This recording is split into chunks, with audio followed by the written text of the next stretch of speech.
네, 계속해서 지수가 떨어지면서 패닉이란 단어까지 이제 등장을 했죠. 코스피 3천선 그리고 코스닥 1,000선과 계속해서 거리를 늘려나가고 있는 지금 구간인데요. 언제 바닥은 만들어질 수 있을지, 분위기 전환점 언제 올지 그 출구 전략 우리 함께 이야기해 보도록 하겠습니다. 오늘 이 시간은 미래에셋증권 디지털 리서치팀 박광남 팀장과 함께하겠습니다. 안녕하세요. 네, 안녕하세요. 네, 자 오늘 투자자분들의 힘든 시장 분위기 좀 이어지고 있습니다. 바닥은 언제 나올지 오늘 짝에서 좀 저점 다지기가 나올지 궁금합니다. 현상황 팀장님 어떻게 판단하고 계신가요? 사실 간밤에 미국의 정치 불확실성 완화가 되면서 미국 증시는 기대감 속에 좀 반등에 성공했는데 우리나라도 그래서 상승 출발했었죠. 다만 반락하면서 다시 낙폭이 좀 확대되는 모습.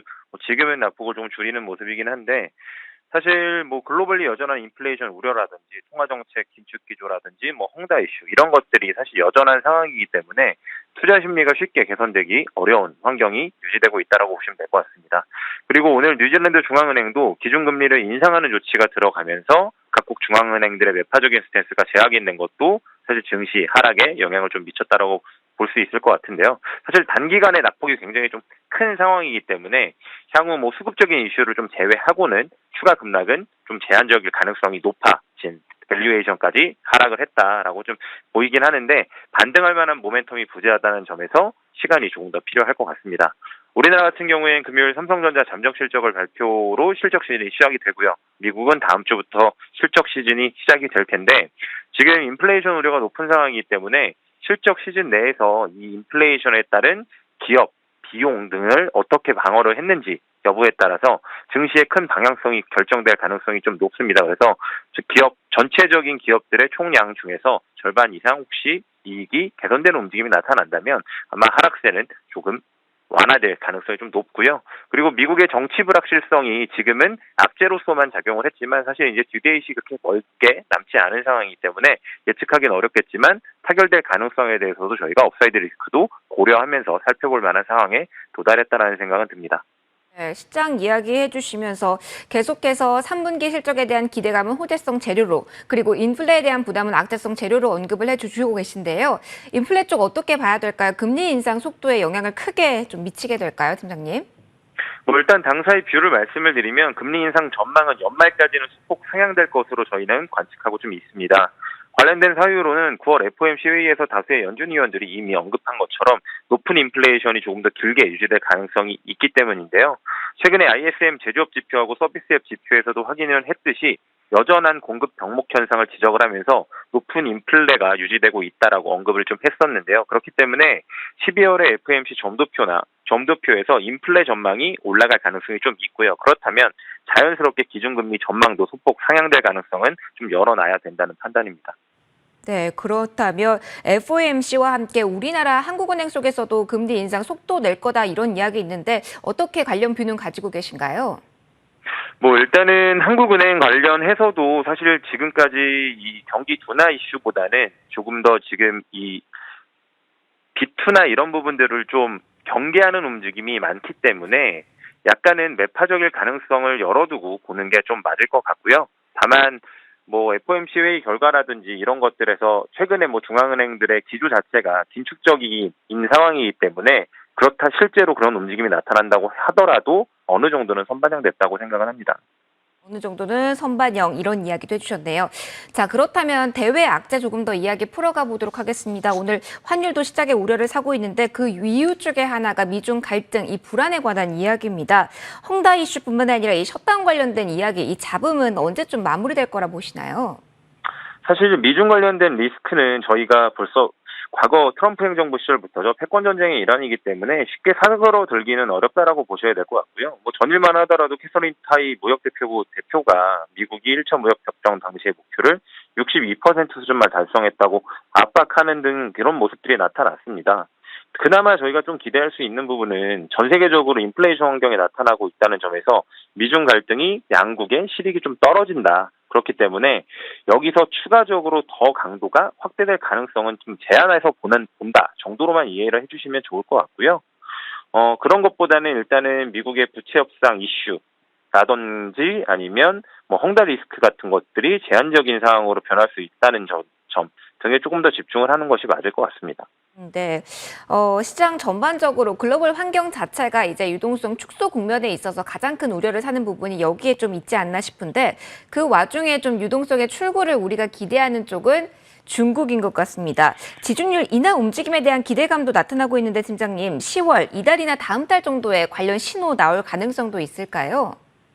뭐 일단은 중국의 제조업 지표들이 빠르게 둔화하고 있는 상황에다가 뭐 전력난 등 이슈가 있기 때문에 경기도나 우려가 굉장히 좀 불거질 가능성이 높습니다. 그리고 헝다 리스크가 실제 시스템 리스크로 전이될 가능성 자체는 낮으나 중국의 전체적인 GDP에서 부동산 관련 산업이 20에서 25%를 차지한다는 점을 고려를 해보면 그게 위축되는 건 자명한 사실이거든요. 그렇기 때문에 경기를 조금 부양하기 위한 지준율 인하 조치는 충분히 가능하다라고 봅니다. 다만 지금까지 중국의 최근 내에 이제 유동성을 좀 확대하는 스탠스를 봤을 때 필요한 곳에 적대 적절한 정도만 주는 상황이거든요. 그렇기 때문에 뭐 악재는 아니지만 저는 중립적인 이벤트 정도로 바라보고 그냥 진행을 하는 것이 맞을 것 같습니다. 네, 필요한 구간에만 돈을 쓴다라는 이야기를 해주셨어요. 그럼 앞서 언급된 헝다 리스크에 관해선 정부가 손을 내밀 가능성은 거의 없다고 봐야 되는 상황일까요? 뭐 일단은 적극적인 지원이 없을 것으로 보이는 상황인데요. 그렇다고 해서 부동산 기업들이 일련의 연쇄부도 형태로 나타나는 것들은 방어하기 위한 조치가 있을 겁니다. 그리고 최근에만 보더라도 헝다그룹이 자구책을 마련하기 위해 자회사의 지분을 매각하는 등에 대해서는 정부가 좀 지원을 하고 있는 상황이거든요. 그렇기 때문에 너무 과도한 우려는 일단 접어두고 정부가 어떻게 반응할지를 조금 더 시간을 들여서 보시는 게 좋을 것 같습니다. 네, 여러 가지 악재성 재료들 어떻게 반응을 우리가 해야 되는지 그에 따른 이야기를 쭉 들어봤습니다. 이제 호재로 넘어와서요. 시장 지금 보면 호재성 재료가 없기 때문에 더 밀리지 않나 싶기도 하거든요. 앞서 팀장님께서 언급해 주신 호재 중 하나가 실적 시즌인데 이번 주 금요일부터 삼성전자 잠정 실적이 발표가 됩니다. 여기에 대한 분위기 전환 가능성 있다고 보시는지 그리고 관련돼서 어떠한 포인트를 짚어주실지 궁금하네요. 일단은 저희가 확인해야 될 부분이 있습니다. 공급망 병목 현상이 분명히 기업 비용을 증가시켰기 때문에 기업별로 어떤 방어 전략을 갖고 있었냐에 따라서 실적 차별화가 좀 극명하게 나타날 수 있는 시즌이라는 점입니다. 그렇기 때문에 실적 추정에 좀 상당히 좀 어려움이 있는 상황인데요. 그렇기 때문에 이번 실적에서는 비용 전가에 성공한, 그러니까 실적이 잘 나온 기업들을 중심으로 좀 눈여겨보시는 게 좋을 것 같고요. 그나마 좀 긍정적인 부분이라는 것은 아직까지는 이익 추정치가 좀 눈에 띄게 상향되거나 하진 않고 오히려 하향되는 추세에 있는데 22년에 순이익 추정치가 조금 반등하는 움직임들이 나타나기 시작했기 때문에 너무 과도한 우려는 좀 접어두고 3분기에 일단 이런 기업의 비용을 좀 방어를 성공적으로 한 기업들 위주로 포트폴리오를 좀 압축하는 전략을 짜보시는 것도 나쁘지 않다라고 생각합니다. 네, 사실 이 삼성전자의 실적에 우리가 기대를 거는 이유가 삼성전자가 좀 일어서 주면 우리 지수도 힘을 내는 경향이 있기 때문인데 이 삼성전자 이 자체를 놓고 보면 어떻습니까? 이번 주에 분위기 전환 계기 마련될 가능성도 좀 있나요? 사실은 지금의 시장의 하락이 이런 매크로적인 리스크에 의해서 발생이 됐기 때문에 뭐 개별 기업의 실적이 호재를 보인다면 그거는 개별 기업에 당연히 좀 긍정적인 영향을 줄 수 있겠지만 시장 전체적인 투심을 끌어올리기에는 조금은 좀 어렵다고 보이고요. 그리고 실질적으로 조금 개선이 되기 위해서는 컨퍼런스 콜을 통해서 이런 메모리 시장에 대한 전반적인 내용을 좀 들어야 되는데 사실 잠정 실적 발표에서는 그런 내용에까지는 정보가 나타나진 않기 때문에 그 부분은 조금 제한적인 이벤트가 될 수도 있겠다. 다만 실적이 나온다면 뭐 부정적으로 바라볼 필요는 없을 것 같습니다. 네, 저희가 랭킹5에서도 삼성전자 이야기를 했습니다만 월 말 컨퍼런스 콜에서 어떤 이야기가 나는지 더 중요하다라는 말씀 한 번 더 해주고 계시네요. 이 포인트 시청자분들 기억해 주시면 좋겠고요.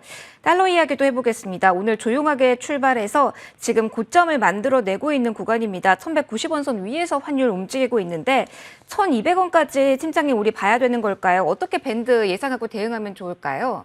일단은 저희는 연말까지는 한 1,200원 수준까지 상승할 가능성이 있다라고 좀 보여지고요. 말씀을 앞서서 드린 것처럼 거시 리스크들이 굉장히 좀 상존한 상황이라 그 부분이 해소가 되지 않으면 달러 강세 기준은 당분간 유지돼야 될 것이라고 보는 게 맞을 것 같습니다. 다만 10월 내에 어쨌든 미국의 정치적인 불확실성이 뭐 위든 아래든 해소될 가능성이 좀 있기 때문에 그 부분 이벤트로 좀 포인트를 삼아서 보시는 게 좋을 것 같습니다. 네, 그렇다면 현재는 어떤 구간입니까? 현금이 있다면 비중을 늘려야 됩니까? 아니면 그 반대입니까? 팀장님의 의견은요? 지금은 사실 매수와 매도를 모두 자제하는 것이 지금 현실적인 판단이라고 좀 보이고요. 매크로 리스크가 경감되는 것을 보고 움직여도 저는 뭐 크게 늦지는 않을 것 같다라는 생각이 있습니다.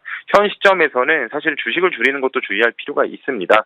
미국 시장 같은 경우에는 분명 좀 높은 밸류에이션 우려가 있기 때문에 금리 상승에 조금 취약한 종목이나 섹터들이 좀 있기는 있으나 국내 미 신흥국의 밸류에이션들은 사실 좀 많이 낮아져 있는 상태이기 때문에 그런 업사이드 리스크들도 충분히 고려를 해봤을 때 지금은 조금 중립적으로 포지션을 좀 관망하는 자세를 가져보시는 것도 나쁘지 않다고 판단합니다. 네, 악재가 해소되는 구간까지 기다리고 대응해도 늦지 않다. 섣부르게 행동하지 말자라는 투자 조언까지 주셨습니다. 오늘은 여기까지 말씀 들어볼게요. 지금까지 미래에셋증권 디지털 리서치팀 박광남 팀장과 함께하셨습니다. 고맙습니다. 감사합니다. 네.